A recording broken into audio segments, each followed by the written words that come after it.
What this puppy did when he found the crying baby left everyone speechless. When Emma looked through the gap in the door that evening, she couldn't breathe. Her son, Leo, had been crying for 3 full weeks, and what she discovered the next morning revealed a heartbreaking secret hidden in their new home. This golden retriever puppy was about to change everything they believed about loss, love, and the invisible pain that stays in places long after hearts have been broken. Before you watch, please remember to like, share, and subscribe so you won't miss another moving story like this. 3 weeks. That's how long Emma Brennan had been falling apart. 21 days of her 2-year-old son Leo crying nonstop.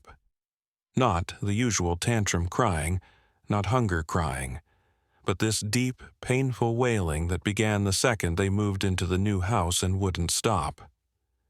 Morning didn't help. Night was like a war zone of holding him, singing to him, begging a small child who couldn't tell them what was wrong. "He's okay, Mare," her husband Daniel said on day 12, his voice exhausted too. The doctor said, "Nothing's the matter. He just needs time to get used to it." "Does this sound like getting used to it to you?" Emma's voice broke as Leo's cries rang out from upstairs. Her hands shook as she held her cold coffee. She'd stopped trying to drink hot drinks. They always got cold before she could finish them while dealing with Leo's crying fits. "Maybe you're babying him," Daniel mumbled, wishing he hadn't said it right away. Babying him? Emma's eyes filled with anger. "I can't even take a shower without hearing him scream. I made dinner with salt instead of sugar yesterday because I'm so confused. Don't you dare." Leo's crying got louder. They both stopped moving, that awful sound pushing them away from each other when it should have pulled them closer. Something nobody saw back then. Leo wasn't crying in every part of the house. He walked through the kitchen just fine, played in the living room with no problems. But his new bedroom, especially the northeast corner near the window, that's where the crying became desperate, raw, like something inside him was shattering. Emma's mom said it was because of moving. Her sister quietly mentioned behavior problems. The neighbor they'd barely met said some kids are just extra sensitive. Everyone had ideas, nobody had solutions. On day 18, Emma made a choice because she was completely desperate. "We're getting a dog," she told him. Daniel looked at her in shock. "A dog? Are you kidding?" "We can barely manage a puppy might make things better. Something for him to connect with, to take his mind off things." She knew it was a long shot, and so did he. "That's crazy, Mare, bringing a puppy into all this mess." But she was already looking up golden retriever breeders on her phone, her empty eyes glowing from the screen. She looked like someone going underwater, grabbing for anything that might keep her afloat. The family brought Cooper home on day 20, 4 months old, covered in golden fur with huge paws and these incredibly soft eyes that looked too knowing for a puppy. Daniel carried him inside, doubt written all over his face. "If this makes everything worse," he began. "It won't," Emma said, even though she wasn't sure that was true. She was past thinking clearly now, running on gut feeling and no sleep. Leo's crying didn't end when Cooper showed up. Actually, seeing her son cry while ignoring the adorable puppy, trying to play with him felt like one more thing on the pile of problems Emma couldn't solve. But Cooper didn't act like regular puppies. He didn't run around wildly or destroy furniture. He stared at Leo with a focus that made Emma uncomfortable. When Leo cried, Cooper's ears would go flat, and he'd walk toward the noise carefully, purposefully, like he was coming up to something holy or sad. On night 22, Emma heard it beginning again. That horrible crying coming from Leo's room. She pulled herself out of bed, every muscle aching from exhaustion, and walked toward his door. Then something made her stop. Looking through the crack in the door, she watched Cooper get up from where he'd been sleeping at the bottom of Leo's bed. The puppy didn't run to the crying child. Instead, he moved with this weird, serious grace to where Leo sat on the floor, tears running down his red face. Cooper started licking Leo's tears away, soft, careful, like he was doing some old ceremony. Then the puppy did something that made Emma's heart skip. Cooper walked to that northeast corner, the corner where Leo always cried the hardest, and laid down. The puppy pushed his little body against the wall and started whimpering. Not normal puppy sounds, something deeper, more painful, like he was grieving something he'd never even known. Emma's hand shot to her mouth. For one awful moment, time felt frozen when Leo stopped crying, just stopped in the middle of a sob, and looked at Cooper in the corner. Then the puppy stood up, walked back to Leo, and softly touched the boy's leg with his paw. 1 time, 2 times, guiding him away from the corner toward his toy box on the other side of the room. And Leo. God, her precious boy.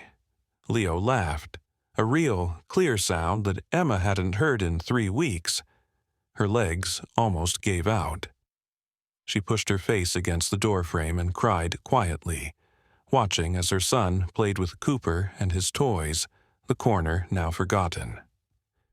The next morning, Emma was outside in the front yard when an older woman in her 60s came over with a welcome basket. "I'm Margaret Sullivan from 3 houses down. I've been planning to come by, but—" She spotted Cooper running across the grass and the basket fell from her hands. "Oh my God, he looks exactly like Winston. I'm sorry, what?" Emma bent down to pick up the fallen muffins. Margaret's eyes had tears in them. "Winston, the Harrisons' golden retriever, the family who lived here before you. He was everything to them. That wonderful old dog."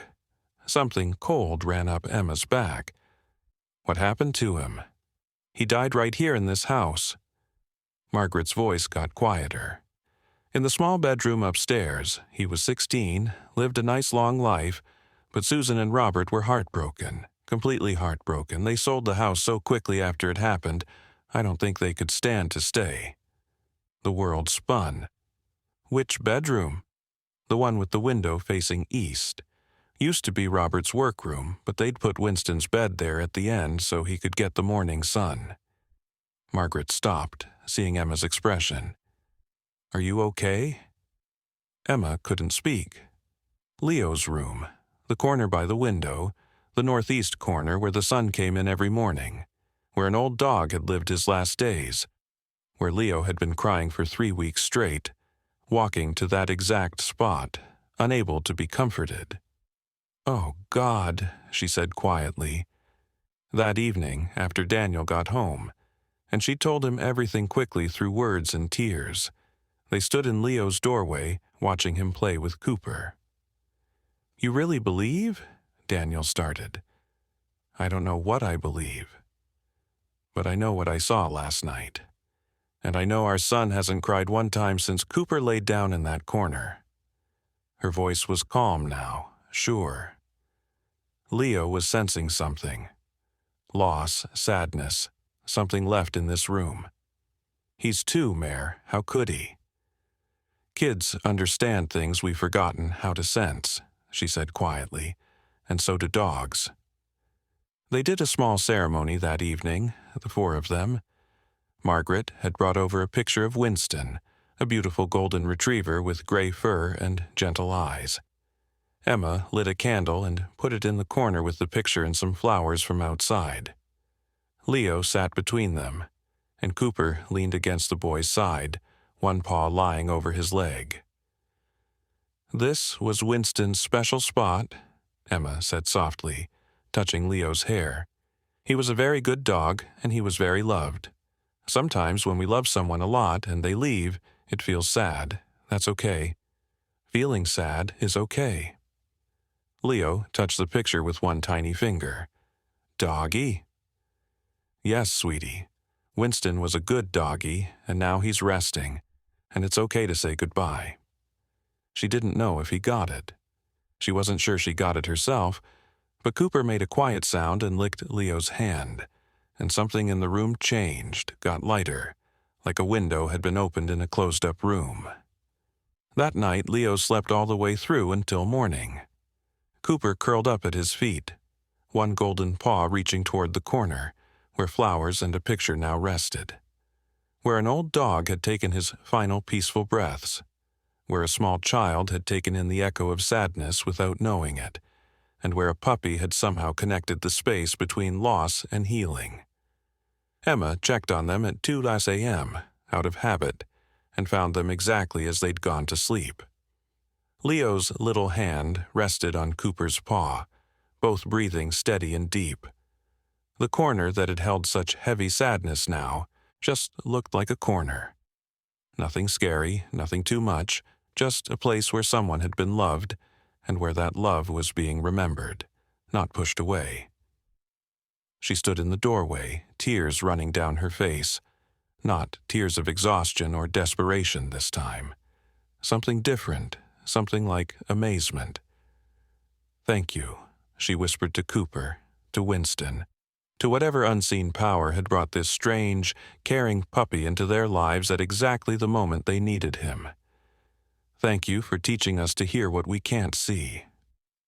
Cooper's tail hit the floor once, but he didn't wake up, just kept his paw on Leo's hand, watching over the boy who'd cried for a dog he'd never known in the room where love and loss had gotten twisted together until a puppy showed them how to gently separate them. The weeks after that changed everything. Leo started using that corner as his reading spot, where Emma would find him surrounded by picture books with Cooper's head in his lap. The room that had felt heavy with invisible sadness became the warmest place in the house. Daniel stopped saying they'd gone overboard. He'd watched his son heal in a way that doctors couldn't explain and made no logical sense, and that was enough. Margaret came over often, sharing stories about Winston, about Susan and Robert's love for him. And each time she left, Emma would tell Leo about the brave old dog who'd had such a good life in what was now Leo's special room. The story stopped being about sadness and became about how love doesn't stop when someone leaves. It just transforms.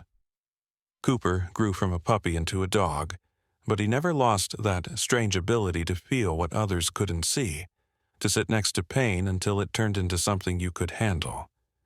He was Leo's constant friend, his protector, his interpreter of invisible sadness. On the 6-month anniversary of that first night, when Cooper laid in the corner and whimpered, Emma took a photo. Leo asleep in his bed, Cooper next to him, the dog's paw lying protectively over the boy's hand. In the corner, Winston's picture still sat with fresh flowers, but sunlight poured through the window now, bright and warm and full of hope. She posted it online with a simple message. Sometimes healing comes with 4 paws and a pure heart. Children cry, not just for themselves, but for all the sadness around them. And dogs know how to sit next to that pain, gently guiding us away from feelings we can't put into words. What looks like strange behavior is often the deepest wisdom. Did you enjoy this story? Do you believe dogs can help even very young children feel happy and at peace? Yes or no? Let us know in the comments below. If you like the story, subscribe to this channel and leave a like. Thanks so much for listening. See you in the next video. Have a great day.